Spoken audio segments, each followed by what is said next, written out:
Dog Who Had Kittens by Polly M. Robertus. Baxter, the basset hound, was in his backyard enjoying the smells of spring. Suddenly, he heard a fuss. "Eloise!" the boy was shouting. "Everybody come look at Eloise!" Baxter trotted towards the side of the garage. He got there just as the boy's parents did. He had to push his head between all the legs to see what was going on. There, lying on her side in a box, was Eloise. When she saw Baxter, she bristled her fur and hissed. Baxter just had time to see the squirming little bodies attached to her belly before the boy led him away to the oak tree. "You'd better stay here a while," said the boy. "We're going to move Eloise into the house with the kittens. She's very nervous." So Baxter was chained to the tree and abandoned.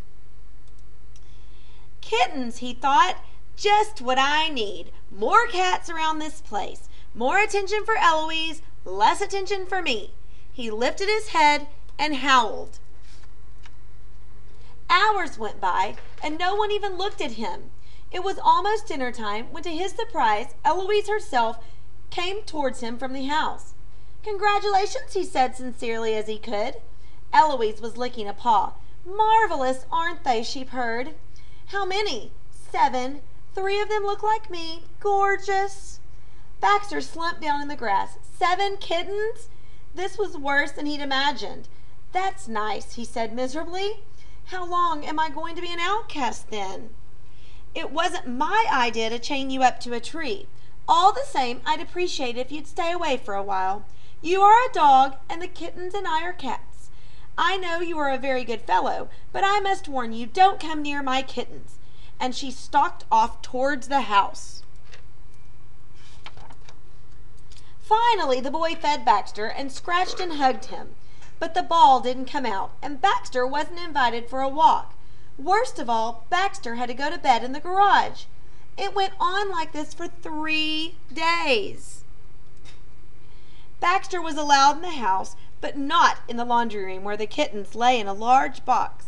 He could hear their thin cries from time to time. One day the family left the house, but didn't quite shut the laundry room door. Baxter nosed it open and pushed inside. He could hear the kittens crying. Eloise was nowhere in sight. Baxter hung his head over the side of the box and had a good look. Suddenly, he didn't feel a bit jealous. "They're so tiny," he thought. "Their eyes aren't even open, and they can't even hold their little heads up or walk." The mewing babies seemed to be searching. Their cries were the most pitiful sounds Baxter had ever heard. Suddenly, Baxter was furious with Eloise. Where is she? What right had she to leave those babies alone like this? When had they last eaten? Baxter began to pace around the room. The kittens' cries grew louder. "Oh, why doesn't anyone come?" he thought desperately.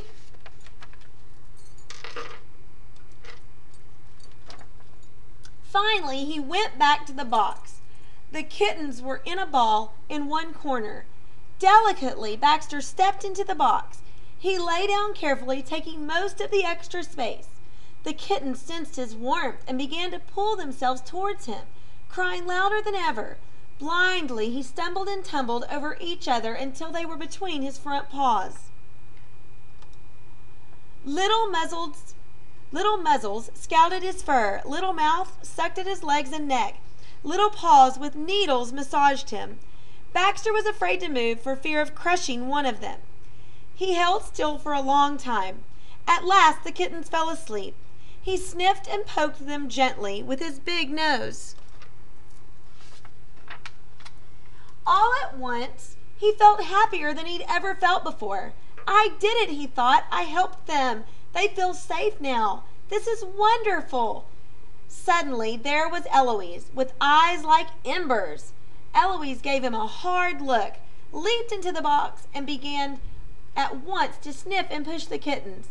They began to waken and cry. "Get out," Eloise said. Baxter climbed carefully out of the box. I didn't hurt them. I can see that. But it's feeding time. You're in the way.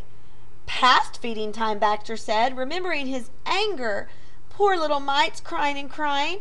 And where were you? None of your business, and I don't think my business is your business.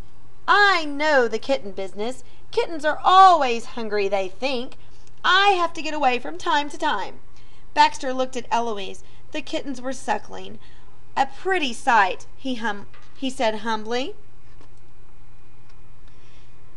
Once the family realized that Eloise trusted Baxter around the kittens, everyone relaxed. He could come and go as he liked, and to everyone's surprise, he spent most of his time with the kittens. Since Eloise only came around to feed and wash her babies, it was Baxter who really took care of them. The kittens seemed to think of his nose, tail, and especially his long dangling ears as a kitten playground. Baxter was with the kittens when they opened their eyes and when they began to walk. When they first learned how to climb out of the box, he nearly went crazy trying to keep track of them.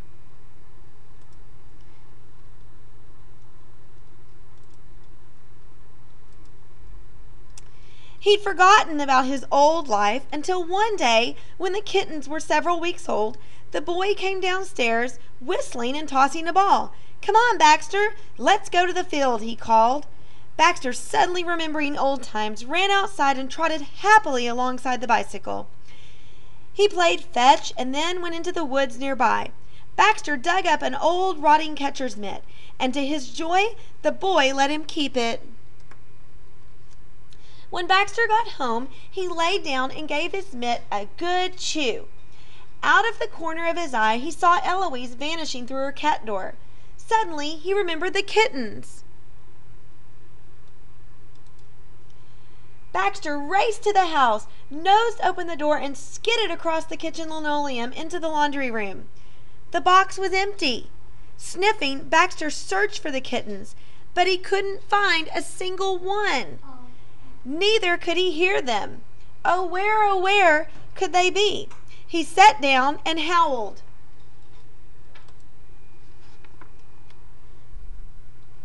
Eloise and the boy appeared. "They're gone, of course," Eloise said. "Gone where? Where could they have gone?" "I leave them for one day and they vanish," said Baxter. "They don't need us anymore," Eloise said. "They've got homes of their own, where they've gone to be cats like me." "Goodness, didn't you notice how big they were getting?" Baxter could hardly eat his food that night. He lay at the boy's feet after dinner. When the family went to bed, he tried to sleep, but he just felt too lonely. Finally, he got up and went into the laundry room where the box was full of moonlight. He snuggled up in it, comforted by the kitten's smell. He was still feeling too sad to sleep. With a soft thud, Eloise landed next to him and curled up by his head. "It occurs to me I never did thank you for all of your help," she said. "You're welcome. I enjoyed every minute of it," he sniffed. Eloise began absently to lick his ear. "Well," she said, "I have to admit, it's strange without them. It's good to know I might have more kittens someday. Anyway, I'm glad you're still here." "Oh, Eloise, really?" Baxter sighed happily. He fell asleep at last, while Eloise licked and licked his ear, just as though it were a kitten.